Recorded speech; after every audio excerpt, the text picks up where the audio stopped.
إن الحمد لله نحمده ونستعينه ونستغفره وصلى الله على محمد وعلى آله وصحبه وسلم.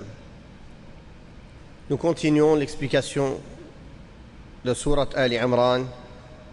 Nous en sommes au verset 21. أعوذ بالله من الشيطان الرجيم. إن الذين يكفرون بآيات الله ويقتلون النبيين بغير حق ويقتلون الذين يأمرون بالقسط من الناس فبشرهم بعذاب أليم. أولئك الذين حبطت أعمالهم في الدنيا والآخرة وما لهم من ناصرين. ألم تر إلى الذين أوتوا نصيبا من الكتاب يدعون إلى كتاب الله ليحكم بينهم ثم يتولى فريق منهم وهم معرضون. ذلك بأنهم قالوا لن تمسنا النار إلا أياما معدودات وغرهم في دينهم ما كانوا يفترون. فكيف إذا جمعناهم ليوم لا ريب فيه ووفيت كل نفس ما كسبت وهم لا يظلمون. قل اللهم مالك الملك تؤتي الملك من تشاء وتنزع الملك ممن تشاء وتعز من تشاء وتذل من تشاء بيدك الخير إنك على كل شيء قدير. تولج الليل في النهار وتولج النهار في الليل وتخرج الحي من الميت وتخرج الميت من الحي وترزق من تشاء بغير حساب. Dans les versets que nous venons de réciter, du verset 21 au verset 27 de sourate Ali Imran, Allah tabaraka wa ta'ala parle des gens du livre. Des gens du livre qui ont renié les signes d'Allah,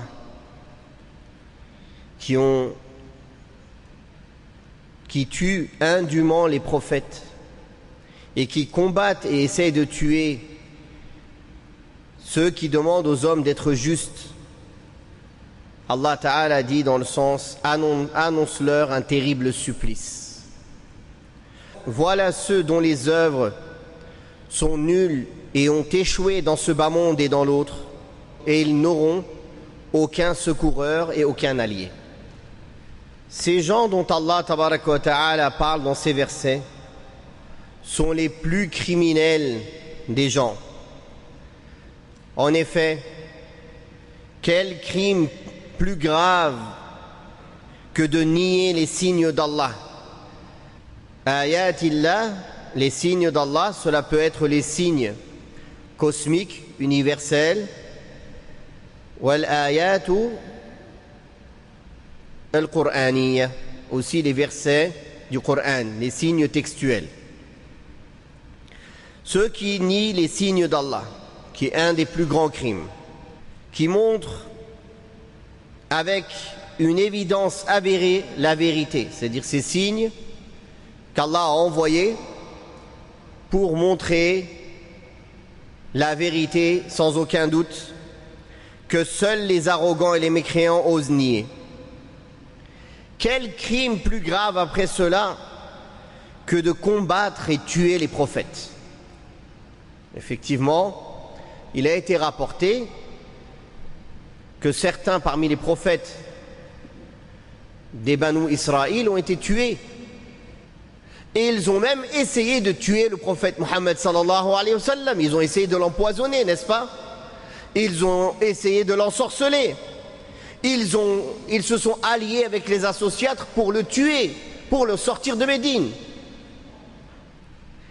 Et quel crime plus grave que de tuer les gens et les hommes droits, de combattre et d'essayer de tuer les gens et les hommes droits qui viennent juste après ce qu'Allah a choisi parmi les prophètes dans la valeur et à l'égard desquels Allah tabaraka wa ta'ala a ordonné aux hommes l'obéissance, la foi et le soutien. Je parle des prophètes. L'obéissance, la foi, le soutien et le respect. Et ceux parmi les suiveurs des prophètes qui appellent à la justice et à la justesse. Or, non seulement ces mécréants ont refusé de croire en eux, mais ils se sont opposés à leur mission et sont allés jusqu'à tuer certains d'entre eux. Ces gens-là combattent et tuent aussi ceux qui invitent les hommes à être équitables et justes, en recommandant ce qui est convenable et en déconseillant ce qui est blâmable. Ils s'opposent donc à eux, ce qui leur a valu de mériter le pire des châtiments, un châtiment exemplaire et douloureux, aussi bien pour les corps, les cœurs et les âmes. Les œuvres qu'ils ont accomplies sont nulles, sont vaines, en raison des crimes qu'ils ont commis, et ils ne trouveront personne pour les secourir contre la colère et le courroux d'Allah tabaraka wa ta'ala et contre son châtiment. Bien plus que cela, ils ont désespéré de tout bien et ils se sont enorgueillis de tout mal. Cette situation est celle des Juifs et autres qui les ont suivis, qui se sont rebellés avec témérité contre Allah, ses prophètes et les hommes vertueux. Ils ont commis 3 graves péchés qui sont cités dans ce verset, qui est de renier les signes d'Allah, qui sont de renier les signes d'Allah, de combattre et de tuer les prophètes, et de combattre et de tuer ceux parmi les gens qui appellent à la droiture. Ils ont donc mérité 3 châtiments pour ces 3 grands péchés et ces 3 grands méfaits. Le premier, un châtiment douloureux, comme est venu dans le verset, la nullité et l'obscénité de leurs œuvres, et ils ne trouveront aucun secoureur ni aucun allié pour les protéger de la colère d'Allah.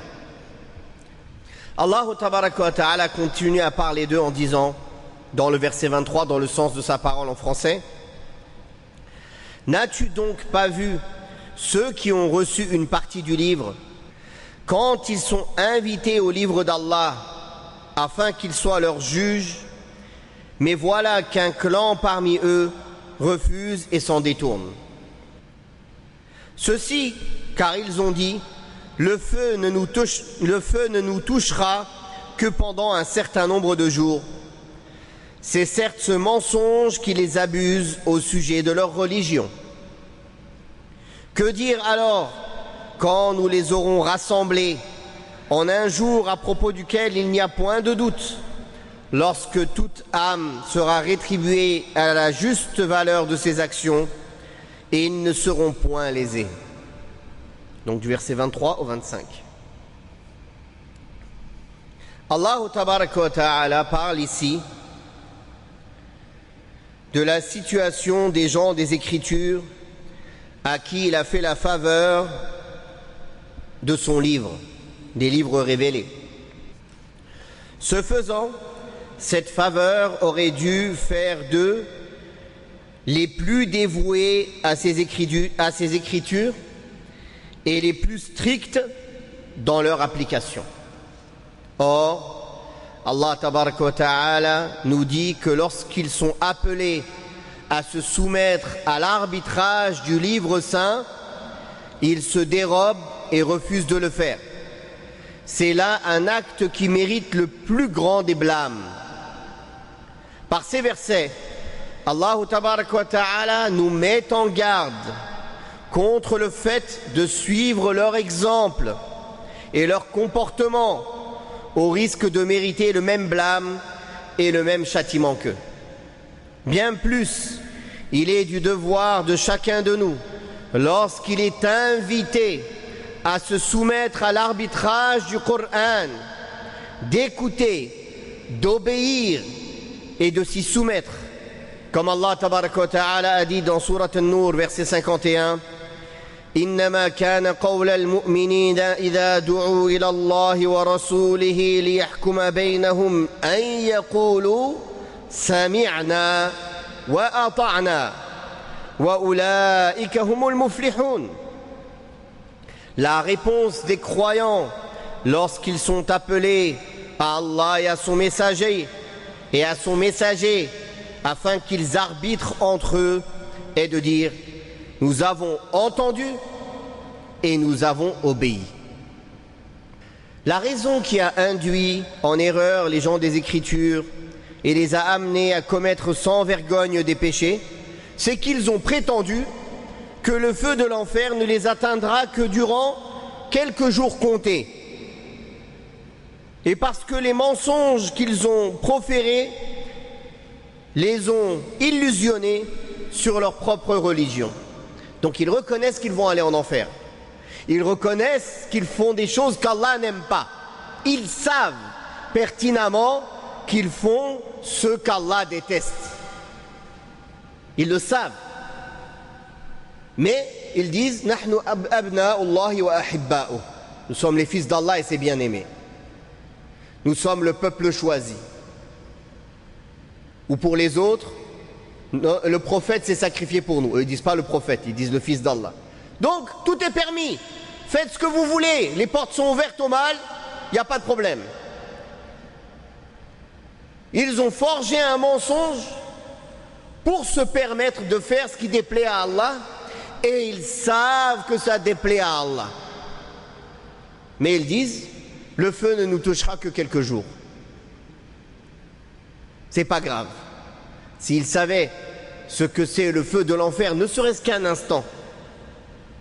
Car le messager d'Allah sallallahu alayhi wa sallam a dit: quand Allah va prendre le jour du jugement dernier, la personne qui a joui le plus de ce bas monde, de tous les bienfaits, il va juste le tremper en enfer. Le tremper et le ressortir. Juste le tremper. Il ne va pas y rester des jours et des heures. Et il va lui être demandé: as-tu déjà connu le plaisir, ne serait-ce qu'un moment? Il va dire: Wallah, je n'ai jamais connu le plaisir. Je ne sais pas c'est quoi le plaisir. Wallah. Et on va prendre la personne qui a vécu la vie la plus misérable et difficile et compliquée dans ce bas monde. Et il sera trempé au paradis. Et il lui sera demandé: as-tu déjà connu le malheur, ne serait-ce qu'un instant? Il va dire: Wallah, je n'ai jamais connu le malheur. Être trempé un instant en enfer suffit pour oublier tous les plaisirs. Et être trempé un instant au paradis suffit pour oublier tous les malheurs. Et eux, ils disent: Lan tamassana an-naru illa ayyaman ma'dudat. C'est pas grave, le feu va nous brûler que quelques jours. Déjà, c'est faux. Le feu va les brûler éternellement, sans fin. Et deuxièmement, même si c'était quelques jours dans le feu, c'est insupportable pour quiconque. Un instant dans le feu, c'est insupportable. Ça fait tout oublier parmi les plaisirs de ce monde. Alors comment quelqu'un peut vendre le plaisir de l'au-delà, les délices de l'au-delà, contre les bienfaits éphémères de ce bas monde? Et comment il peut acheter le châtiment de l'au-delà juste pour pouvoir assouvir ici ses passions et ses désirs de ses propres mains? Donc, ce qui les a induits en erreur, c'est ce mensonge qu'ils ont forgé sur Allah: nous sommes les bien-aimés d'Allah, on n'ira au feu qu'un petit instant. Ils ont inventé ces allégations en pensant qu'elles étaient vraies, et ils ont œuvré en conséquence. Rien ne les a détournés de ces péchés, car leurs âmes les ont induites en erreur et leur ont fait croire que leur sort final serait au paradis. Ce n'est là certes qu'un mensonge de leur part, puisque leur sort sera des plus funestes, qui est l'éternité sans fin en enfer. C'est pour cela qu'Allah tabaraka wa ta'ala a dit dans le sens: quand sera-t-il lorsque nous les aurons rassemblés pour ce jour qui ne fait point de doute? C'est-à-dire, quelle sera leur situation au jour de la résurrection, alors que ce qu'ils font est néfaste à plus d'un titre, car ce jour-là sera un jour de reddition des comptes et de rétribution avec justice et équité. Or, les œuvres de ces gens-là prouvent qu'ils seront les plus réprouvés des gens et les plus châtiés parmi eux, qu'Allah nous en préserve. Puis dans le verset 26 et 27, Allah Ta'ala dit dans le sens: dis ô Muhammad, Seigneur, possesseur de la royauté, tu accordes à la souveraineté à qui tu veux, et tu en dépossèdes qui tu veux, tu élèves à la puissance qui tu veux, et tu ravales à l'humiliation qui tu veux. Dans ta main tu tiens le bien, car tu es de toutes choses infiniment capable. Tu fais entrer la nuit dans le jour, et tu fais entrer le jour dans la nuit. Tu fais sortir le vivant du mort, et tu fais sortir le mort du vivant, et tu dispenses tes biens à qui tu veux, sans compter. Ici,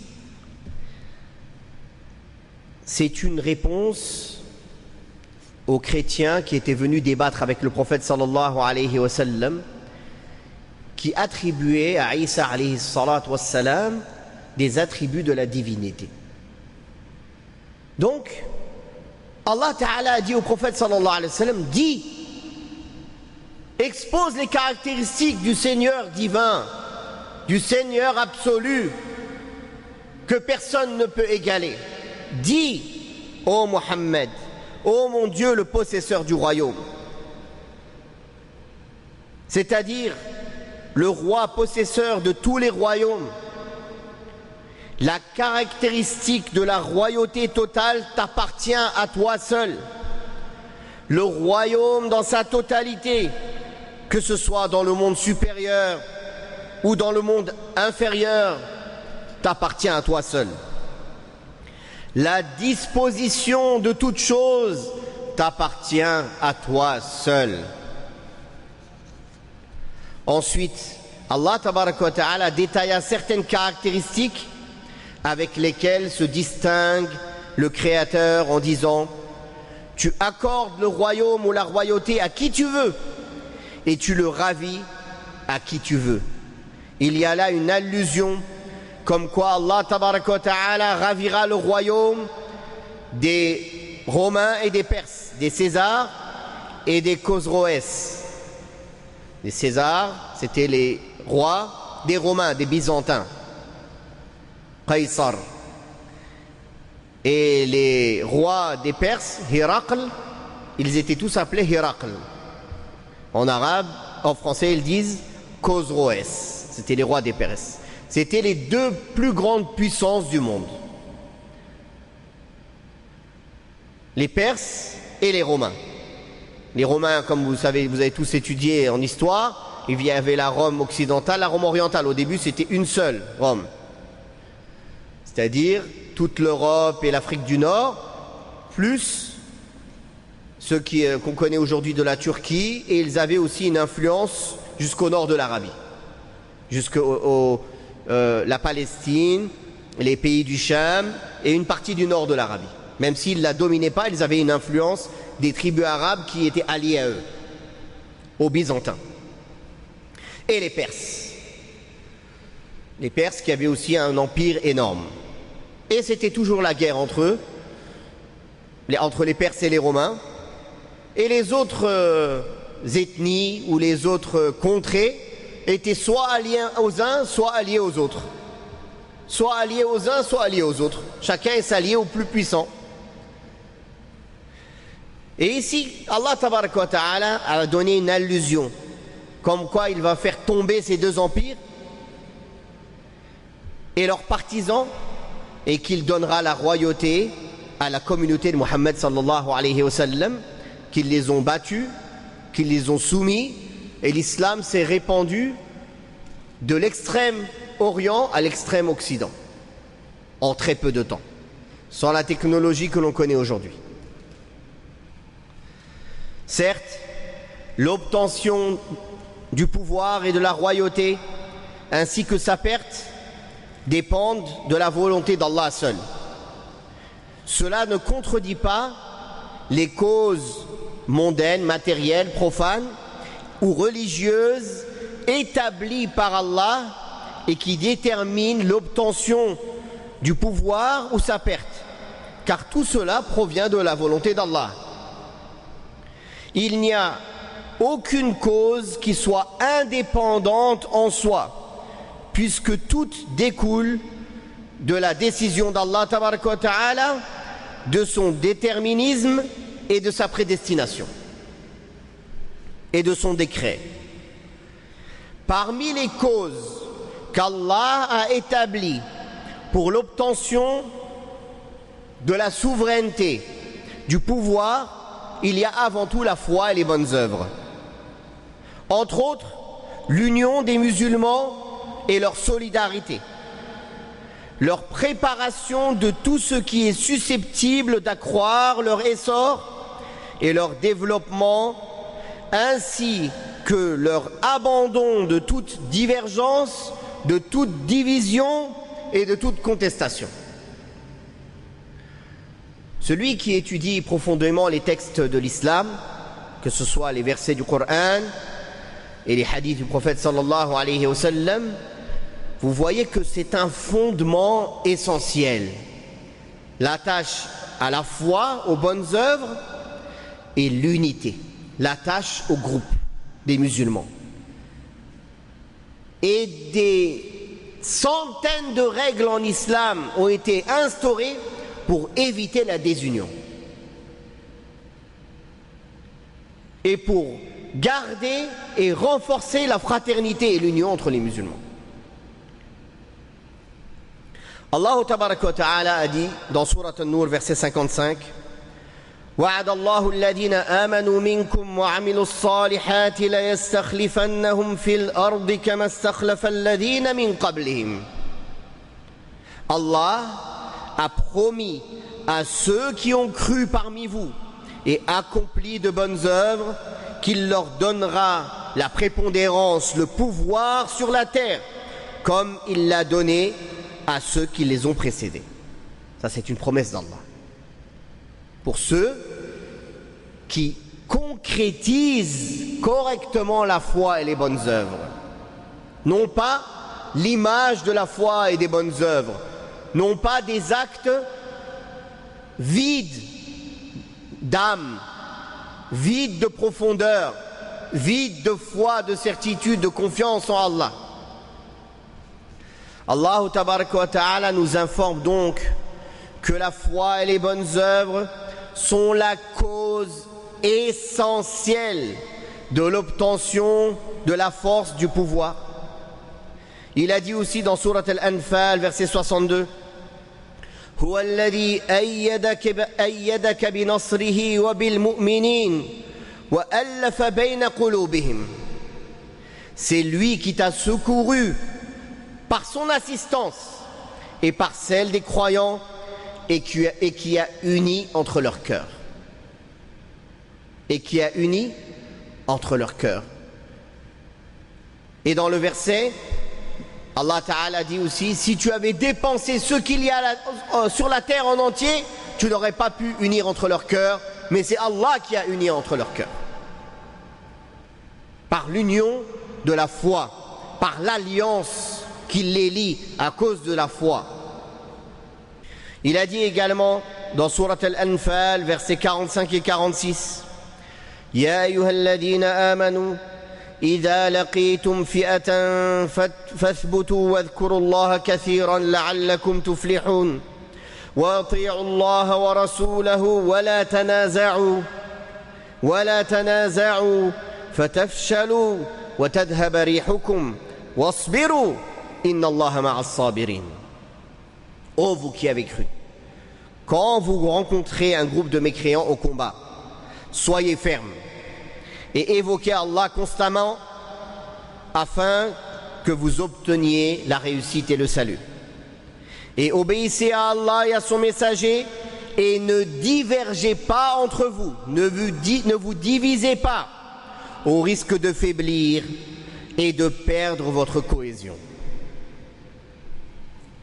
Allah Ta'ala nous rappelle que l'union entre les cœurs des musulmans, leur fermeté et leur abandon de toute divergence sont la cause du triomphe sur ses ennemis.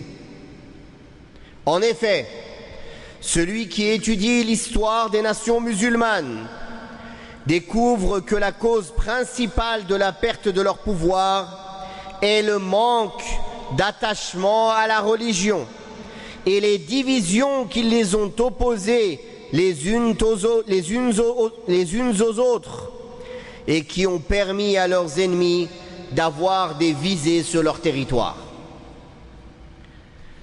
Allah Ta'ala dit ensuite dans le sens « Tu élèves qui tu veux par ton obéissance, car celui qu'Allah lui a permis, à qui Allah lui a permis de lui obéir, Allah l'élève. Et tu humilies qui tu veux par ta désobéissance, car tu es omnipotent, rien ne t'est impossible à faire, bien plus, toutes les choses dépendent de ta seule volonté et de ton pouvoir. Tu fais entrer, glisser la nuit dans le jour, et tu fais entrer et glisser le jour dans la nuit. C'est-à-dire que tu fais entrer l'une dans l'autre et vice-versa, ce qui donne lieu à la succession du jour et de la nuit, de la clarté, de la lumière et de l'obscurité, des saisons, de l'ombre, de la fixité et des mouvements. C'est là une des plus grandes preuves du pouvoir d'Allah tabaraka wa ta'ala, de sa grandeur, de sa sagesse et de sa miséricorde. Tu fais sortir le vivant du mort, comme il fait sortir l'oisillon de l'œuf, comme il fait sortir un arbre d'un noyau, comme il fait sortir les semences de leurs grains, comme il fait naître des croyants de parents mécréants. Comme les Sahaba, leurs parents étaient associatres, Allah en a fait les meilleurs des croyants, après les prophètes, alayhi salatu wassalam. Et tu fais sortir le mort du vivant, comme l'œuf de l'oiseau, comme le noyau de l'arbre, comme le grain de la semence et comme le mécréant du croyant, qu'Allah nous en préserve si des croyants ont des descendances apostates. Comme c'est arrivé par exemple en Andalousie et dans d'autres endroits, des gens qui savent, qui sont d'origine musulmane, mais qui sont tous maintenant chrétiens, qui reconnaissent, qui savent même certains, ils ont leur lignée jusqu'à leurs arrière-grands-parents qui étaient les dirigeants d'un émirat complètement. Il y a une personne, il sait que il est descendant des Bani Ahmar en Andalousie. Et il montre l'arbre généalogique entre l'émir qui était musulman, son fils après musulman, l'autre chrétien. Allah Ta'ala fait sortir le mort du vivant. Et il fait sortir le vivant du mort. C'est là la plus grande preuve quant au pouvoir d'Allah, à qui toutes les choses sont soumises, sans qu'elles ne soient capables de disposer d'elles-mêmes. Sans qu'elles ne soient capables de disposer d'elles-mêmes. Sa création de choses opposées et contraires prouve en effet que celles-ci sont soumises à Allah, et tu accordes ta subsistance sans compter à qui tu veux. C'est-à-dire que tu combles de tes bienfaits qui tu veux, là où il ne s'attend pas et où il ne possède rien du tout. Bighayri hisab, sans compter c'est-à-dire que les hommes ils n'arrivent pas à dénombrer tellement il y a de bienfaits, ou bien sans compter, Allah donne sans compter. Ou bien sans compter, c'est-à-dire sans demander des comptes. C'est pas comme une personne, il te donne après, il te dit je t'ai donné. Ces trois sens sont cités par les savants dans Bighayri Hisab, sans compter. On va s'arrêter ici pour aujourd'hui, Inch'Allah. Et la prochaine fois, nous pourrons lire la suite des versets qui parlent d'un sujet qui est lié à l'alliance et au désaveu en islam. Barakallahu fikum. Wallahu ta'ala a'la wa a'lam. Wa sallallahu ala Muhammadin wa ala alihi wa sahbihi wa sallam. Walhamdulillahi rabbil alamin.